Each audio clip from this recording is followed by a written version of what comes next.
here's your two setups, okay? This is the one on the left was before, and here's now your after. If you look at the club angle here now, if I put a line through that, you can see that leaning forward, whereas this one here now is a bit more vertical there at the dress, and that's what we're looking for, more towards your left heel. Maybe your feet could still be a little bit wider apart, but more in that position with a slight lean behind the ball, rather than being kind of more like an iron position where you're on top of it instead of having and the hands the head. Yeah, exactly. Just a bit more tilt behind the ball at a dresser to get yourself in a slightly more upward position. Okay, now the swing change we talked about today, obviously trying to hinge the wrist. If we watch your swing going back here now, the left arm pushes the club away nicely, but at this point now we'd expect there and the club to be up this way. You can see the club now kind of in a straight line with your arm there, very stiff. Now as a result of the club having to go up eventually, now your left arm starts bending. You look at the top of the backswing, your left arm now is kind of created a 90-degree hinge there, okay? And we want to maintain that way. So look how far that club's actually gone there, and that was creating 130, 140 yards of power. This on the right-hand side now for a better setup. We're going to push the club away now with your arms there, okay? Still turn your torso.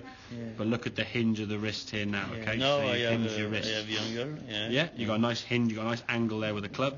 And as you swing the top of the back, that's only as far as your club went. Now, if your body kept turning, that club would therefore go further. But the club only travelling this far, because and when you come turning more. a little bit. I think your foot on the wrist, which is fine. Exactly. As you come back to the ball now, your club head now and your arms, you can see are slightly straighter. Okay, so you square the club face up, and then we hinge through. You can see the club now on the other side hinged up, and that was going 140, 150 with that amount of backswing. Whereas from here, as you all that power going back there, because you've not hinged your wrist correctly, as you come back to the ball at impact here now, you can see your left arm and the hands a little bit leaning forward. Okay, as you come through now, it's all kind of straight there. The club now sort of, as you sort of lock the block, there's no kind of swish with the club, and that's what we're trying to create, okay, as we swing through. And we said then the wrist then hinged, they still haven't hinged there, that your right forearm and the club are still in a straight line there. And it's only about here now, so the wrist kind of, they kind of release and go, I'm done now. What we want to try and do is create this kind of swishing through here we're trying to create there. That sort of swish here is what we're looking to try and create there. If we compare that to the impact through here, it's all kind of very armsy and kind of as if the club looked heavy kind of thing. And that sensation of a heavy feeling, heavy looking club is slowing your club head down. I am more in a pitching position. Definitely more left sided on your weight, sort of chopping down on it rather than getting kind of that. And I think in terms of practice, what I suggested when you get, if you do it at home if you want to, is hold a golf club now, grip it down sort of somewhere down towards the shaft down here. So there's a bit of grip sticking out. So when you swing back, we're going to go back to here, and you see the end of the club then sticking out the ground, and then on the other side you want to try and repeat the same position there, so your arms would be over here with the club head up like so. So we're kind of going from what we call L to L, if it's reverse L, okay? So you're swinging through here now as you go through. Hands are a little bit close there if I'm being honest, but I'd rather see that hinge that way than being all kind of stiff and a bit wooden, okay?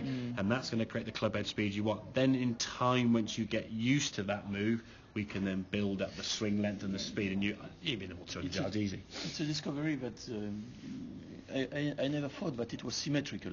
But I never thought some about extent, that. I always think that it was two different movements behind and after. It is and it isn't in some ways. There's some similarities, okay, and there is some subtle differences, okay. But for me, if we try and work on the differences, you get so confused. It's easier to think, okay, right, I'm going to stand here now with this golf club, and I'm going to swing it here to here, okay. Yes, the height of your hand is some. I say for the most part. In reality, exactly. It's not exactly. Understand the difference. I mean, I think the key thing, as I said, you can do this, and in some ways, think if you hit a tennis ball. It's the same thing. For your body, not exactly the same. Because you're passing from the right hand to the left hand. Precisely, exactly. One is tendence to push, the other intends to pull. And I think in terms of if we're playing tennis, for example, and using a tennis racket as an example, okay, as we swing back here, you sort of be back here and this way. I doubt people, they sort of go and do that with a tennis racket and have that hinge in the elbow. You'd set here with the wrist and the arm, and then the racket would sort of swish through this. If that's how they would get as much speed as possible, you wouldn't try to guide the racket through or push it through. That's more putting, chipping when we're looking for less power. wrists are a power source, hinges create power.